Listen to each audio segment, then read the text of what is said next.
भाई जहाँ 5 एपिसोड अच्छी निकाल दी थी, वहाँ ये एपिसोड निकालने का क्या फ़ायदा, जिसको देखकर बस यही मुंह से निकलता है।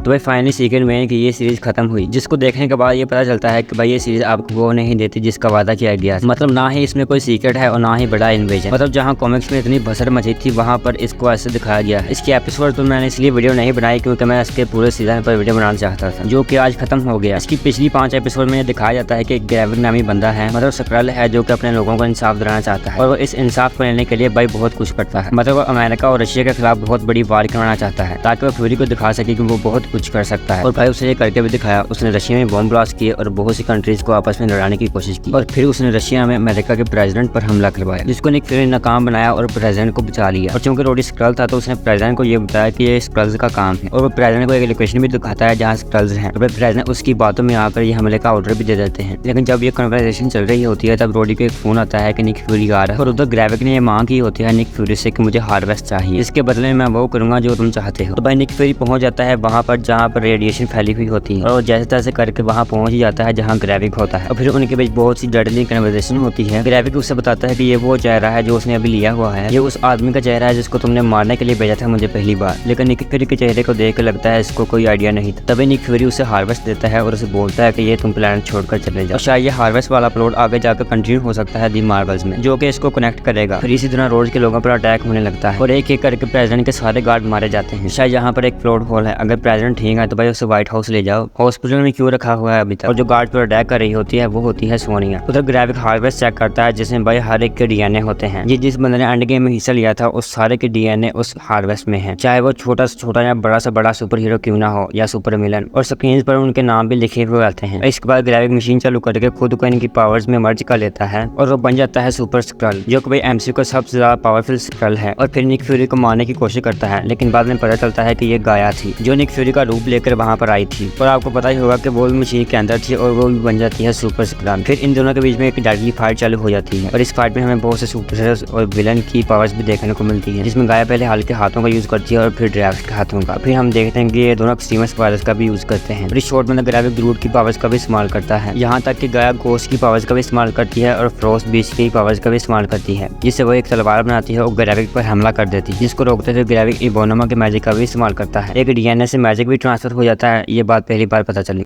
कुछ पूछा मैंने कुछ।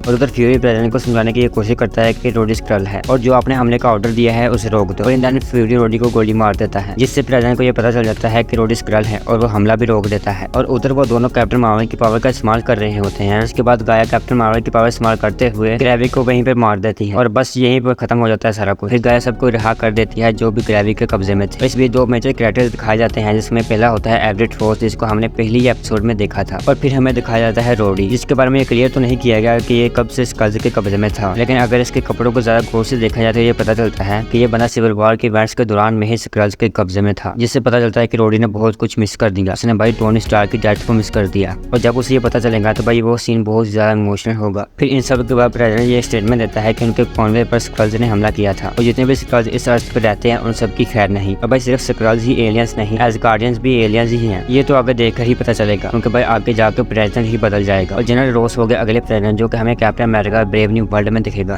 फिर प्रेसिडेंट को ये कॉल करते हैं कि उन्होंने बड़ी गलती कर दी, और फिर हमें ये दिखाया जाता है जो बड़ी पोस्ट में है उनको गोली मार दी जा रही है, ये समझते हुए कि कहीं वो स्क्रल्स तो नहीं, जिनमें बहुत से इनोसेंट लोग भी मारे जा रहे हैं। फिर निक फ्यूरी वापस स्पेस में जाने के लिए तैयार हो जाता है, वहाँ पर उसकी शिप भी आ जाती है, लेकिन इस दफा वो अकेला नहीं जा रहा क्योंकि उसके साथ होगी उसकी वाइफ। फिर फ्यूरी ये बताता है कि क्री रेडी है स्क्रल्स के साथ सुलह करने के लिए, और फिर आगे जाकर कनेक्ट होगा दी मार्वल्स की मूवी, जिसमें हमें क्री और स्क्रल्स की कन्वर्सेशन देखने को मिलेगी। और रही बात रोडी की स्टोरी की, ये आगे जाकर कनेक्ट होगी आर्मर वार्स की मूवी से। और अगर इस वीडियो ने आपको थोड़ा बहुत कनेक्ट किया इस सीरीज से तो वीडियो को लाइक करना और चैनल को सब्सक्राइब जरूर करना। मिलते हैं अगली वीडियो में, बाय।